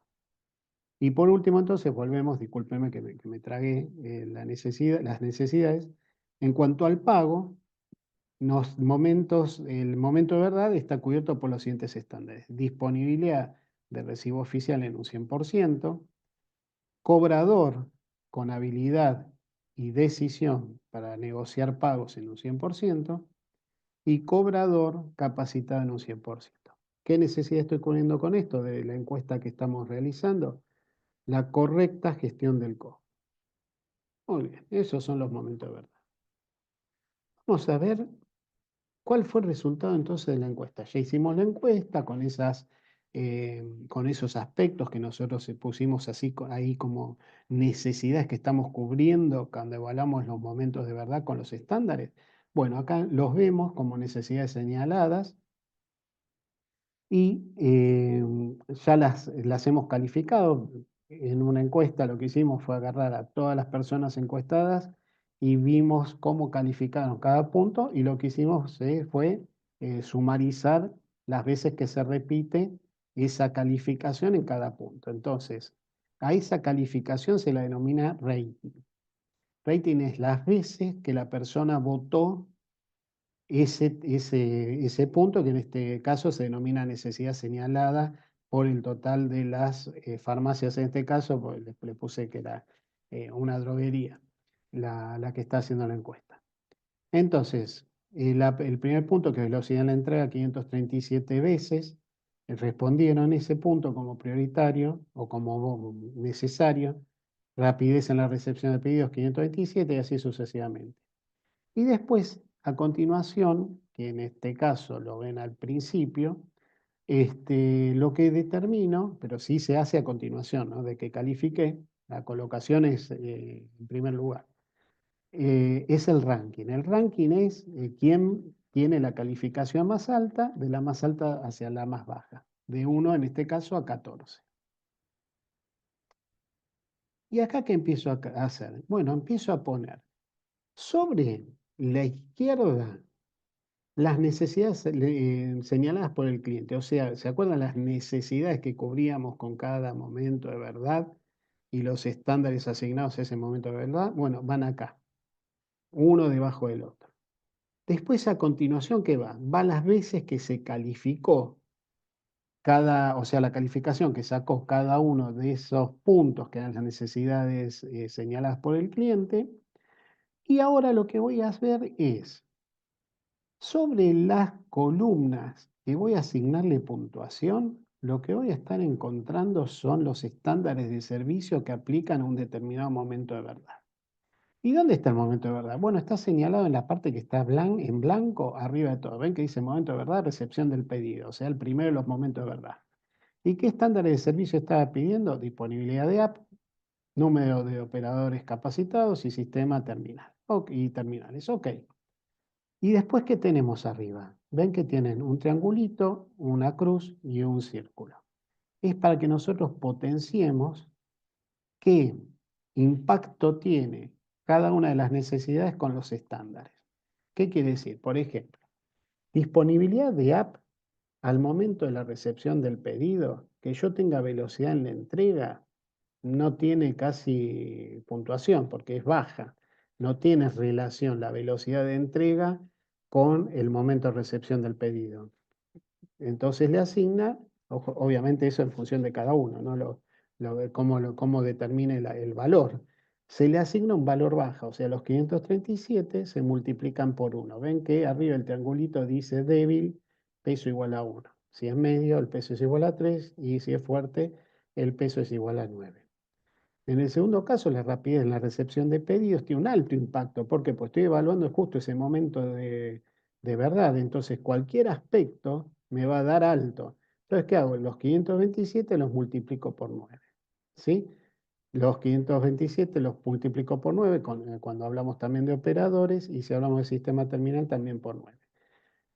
En descuentos no tiene nada que ver, ¿ven? Fíjense, no está ni siquiera calificado. Nada más ahí califico y puntúo cuando tiene algún tipo de impacto con el momento de verdad que estamos analizando. ¿Sí? ¿Se entiende? Fíjense el último de los renglones que dice correcta gestión del cobro. La correcta gestión del cobro no tiene nada que ver con la recepción del pedido. ¿Sí? ¿Se entiende? Tiene que ver con la gestión de cobranza.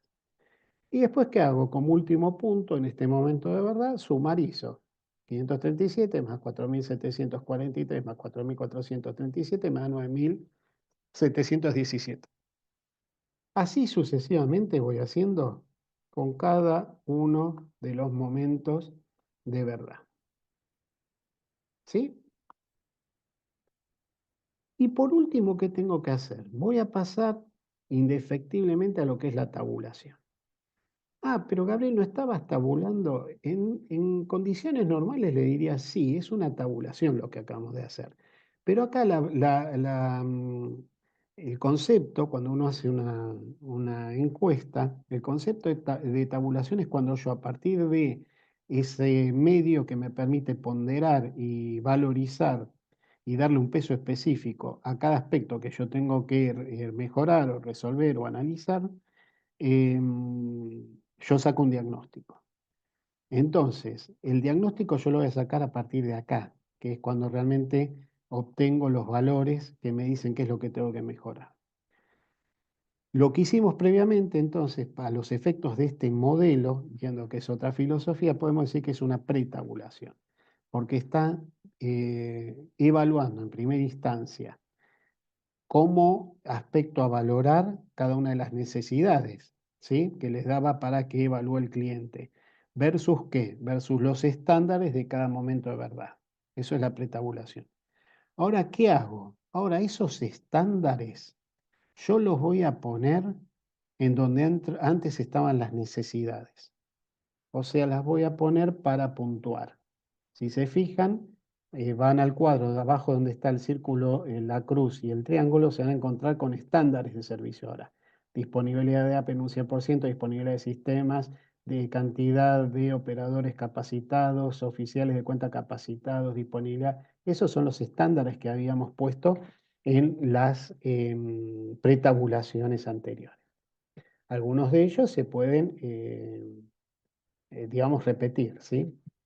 Y después, a continuación, ponemos los totales, que son los totales que sacamos cuando evaluamos, vamos a ir al último, por ejemplo, cuando evaluamos acá las necesidades versus los estándares de servicio, los valores totales que aparecen abajo de todo, ¿sí? Eh, para que lo vean gráfico, después cuando lo vean en el slide siguiente, voy a poner los 4.131, los 4.641 y los 4.131. ¿sí? Esos son los valores que van a aparecer en la grilla de tabulación. ¿Ven que son los tres últimos, son los que son coincidentes con los que vimos hoy? Y después vuelvo a hacer lo mismo, pero antes de valorizar, ¿qué es lo que yo tengo que tener en cuenta y que quiero medir? Bueno, voy a decir, a ver, ¿qué requerimientos de proceso tengo que tener para cubrir exactamente las necesidades de mi cliente? Entonces voy a decir, bueno, tendría que tener mis operadores capacitados, tendría que tener un sistema de espejo, de backup, por si se me cae mi sistema, entonces puedo tener continuidad. Esos son aspectos que yo defino como requerimientos de este proceso, ¿sí? Si se fijan, cuadra también con la última hojita cuando armamos los procedimientos que habla de los módulos, del módulo del sistema, de la tecnología que aplican, bueno, sirve también para esto. Después también tendría que tener al 100% de las personas que están interviniendo en el proceso capacitados, o sea, no solamente a los operadores que manejan los pedidos. Después también tendría que tener disponibilidad de productos para que no me falte ni que quede mal parado frente al cliente. Y después, ¿qué tendría que tener? Y N cantidad de camionetas, o sea, una cantidad importante de camionetas, como para abastecer en un 100% a los clientes en el tiempo que me comprometí a entregar. Bárbaro. ¿Y ahora qué hago? Esos estándares los cruzo con cada uno de los requerimientos del proceso. Y lo que hago es, de vuelta, agregarle un valor de potenciación a la importancia que yo saqué como valor anteriormente. ¿Qué quiere decir? Si la disponibilidad de apps en un 100% con los operadores capacitados, cuando hablamos de operadores son los operadores de carga de pedidos, nada más en un 100% o N cantidad, pero la cantidad de operadores capacitados eh, me da alta, multiplico los 9.717 por 9 y ahí puntualizo. Después voy a hacer lo mismo con, por ejemplo, disponibilidad de sistemas, tiene que ver con N cantidad de operadores capacitados. La verdad que no mucho, pero sí con un sistema de computación espejo. Entonces, ¿qué hago? Potencio los 11.385 que me dio de puntaje por 9. Entonces, le asigno un circulito. Si se fijan, cuando ustedes analícenlos después uno a uno, yo no lo hago ahora para no cansarlos, pero es siempre la misma metodología, siempre se siguen los mismos pasos.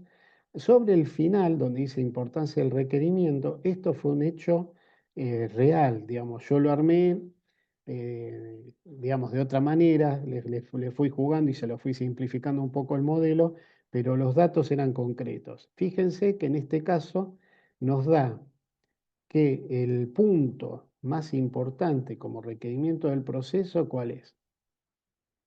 100% del personal interviniente en los procesos capacitados. La primera vez que hagan una encuesta de estas características, seguramente le va a dar más alto la parte de capacitación. No omitan incluirla como un requerimiento del proceso, ¿eh? Porque si no, digamos, no la van a ver y va a salir el segundo como primero, ¿no? Obviamente. Después, ¿cuál es el segundo más importante que tenemos ahí? N cantidad de camionetas, ¿sí? A ver si no estoy viendo mal. Sí. ¿El tercero cuál es? El tercero es 100% disponibilidad del producto. ¿Y el cuarto cuál es? El cuarto está bastante parejo, capacitar a los operadores que cargan los pedidos. Y el último cuál es? Contar con un sistema espejo.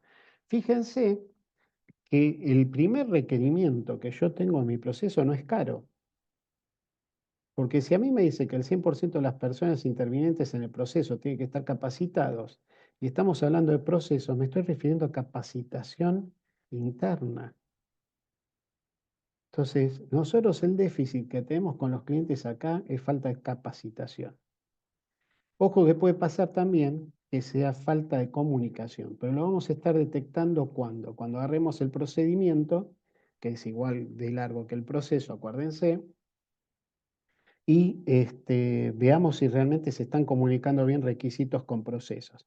Si vemos que no vemos simetría, que nos sentimos medio perdidos, ahí solicitamos una auditoría, que sería una auditoría sorpresa o no programada, ¿sí? Lo que hemos visto hasta acá, estimados míos, es toda la parte de planeamiento estratégico bajo una metodología que lo que busca es armonizar a las comunidades. La complejidad que se resuelve acá, digamos, para nuestro equipo fue bastante complejo este análisis. Calculen que para llegar a esto llevamos casi 30 años trabajando, en mi caso en particular, trabajando en la metodología y la filosofía japonesas de gestión, que voy a mostrarle dos que fueron y son muy eficientes en el capítulo siguiente, en la unidad 6. La complejidad en qué estuvo dada? Estuvo dada básicamente en que obviamente los orientales trabajan a 10 años, para lo cual hoy podemos decir que ellos viven en el futuro y nosotros trabajamos a un año, con suerte, porque muchas veces, ya les digo, el planeamiento estratégico está un poco desvirtuado porque ni siquiera los presidentes son capaces de darnos un norte. Entonces, es muy complejo ser soberano cuando el entorno es tan variante o ambivalente. Este, pero la complejidad más grande está en la integración generacional, ¿sí? En la comprensión de lo que es el orden y el desorden que se manifiesta a través de una palabra, el caos. Y que el caos no es algo malo si tenemos orden. El problema es cuando nosotros no tenemos orden establecido, o sea, salgamos de lo que es una organización y vayamos, una organización, digamos, empresarial y vayamos a lo que es nuestra organización como comunidad argentina. Nosotros no tenemos norte, o sea, no tenemos un presidente que nos haya dicho en las últimas décadas hacia dónde planteaba el norte como para que todos nosotros pudiésemos alinear nuestras fuerzas y poder ir hacia ese lugar contribuyendo con nuestro esfuerzo a poder construir el camino para llegar a ese destino. Entonces, las complejidades que se manifiestan la falta de orden, cuando alguien quiere ponerlo de alguna manera, nosotros no es que si viene un presidente, por ejemplo, o tenemos un presidente que quiere de alguna manera ordenar las cosas, en realidad no las está ordenando, las está reordenando, las está poniendo en donde deberían haber estado siempre. Entonces, si nosotros tenemos resistencia cuando aparece alguna figura de estas características a nivel presidencial, vamos a encontrar altísima resistencia. Y le digo por qué. Porque nosotros siempre pretendemos que estamos viviendo en un estado de libertad de acción y en realidad, en términos estratégicos, estamos inmersos en un mundo de libertinaje, que son dos aspectos distintos. Yo puedo decir que tengo libertad de acción cuando tengo orden. Entonces, dentro de mi libertad de acción puedo vencer paradigmas sin ninguna duda. Ah, pero pará, si vences un paradigma, está saliendo del orden, sin ninguna duda. Pero si yo conozco cuál era el orden anterior e interpreto que este paradigma mejora mi situación, lo único que tengo que hacer es plantear el nuevo orden, una nueva ley, un nuevo decreto, una nueva resolución, un nuevo código, ¿sí? Una nueva constitución de ser necesario.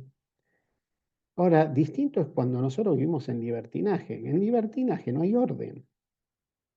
Si no hay orden, cada uno hace lo que quiere. Y si cada uno hace lo que quiere, lo más factible es que en ese libertinaje, en donde la libertad es aparente, porque si ustedes se dan cuenta, nosotros vivimos regulados. Entonces la libertad que tenemos está tan restringida en términos estratégicos que el libertinaje, ¿por qué aparece como término? Porque empezamos a invadir la libertad del prójimo. Cuando nosotros hacemos eso, estamos rompiendo cualquier código de convivencia. Y díganme si no les estoy diciendo la verdad. Bueno, ahora lo que le estoy dando es la causa raíz. Si nosotros invadimos el terreno de libertad, lo que generamos son conflictos y conflictos internos. No quieren imaginarse quién gana cuando hay conflictos de estas características, ¿no? quien flota, ¿sí? Es siempre el político que disfruta o quizá lo hace por ignorancia, ¿sí? No puede resolver estas cuestiones. Ahora, cuando sí aparece alguien y quiere ordenar las cosas, en realidad no las está ordenando, está reordenando, está poniendo el punto de partida a partir del cual nosotros podemos decir, ok, muchachos, este es el orden establecido. Ahora vamos para este lado. Una vez que está el orden, tenemos la libertad de acción. Y cuando alguien se corre la libertad de acción tratando de invadir la libertad del prójimo, se encuentra con la justicia. Bueno, ese es el camino que nosotros tenemos que recorrer, es empezar a tener estrategas políticos y no políticos poetas que enamoran a un público determinado con versos que suenan como dulce en el oído, pero como hambre en el estómago.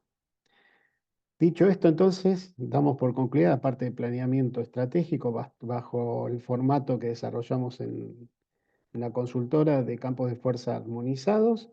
Espero verlos ya en la unidad 6, que sería la última antes de ponerlos a ustedes a armar su propio plan estratégico con el ejemplo. Yo les dejé unas plantillas de Excel para que armen solos o si quieren reunirse en equipo entre ellos y resolverlo. La idea es que sepan hacer uno y que lo puedan poner en práctica, ya sea como consultores de esta especialización por empresas que puedan conformarse, públicas o privadas, organismos, perdón, públicos o privados que puedan conformarse y que requieran de su servicio, o en el campo privado y particular para cualquier proyecto que quieran encarar. Cualquier cosita estoy a sus órdenes y nos vemos en la siguiente unidad. Muchas gracias por el tiempo que me dispensaron y es un placer estar en contacto con ustedes. Muchas gracias.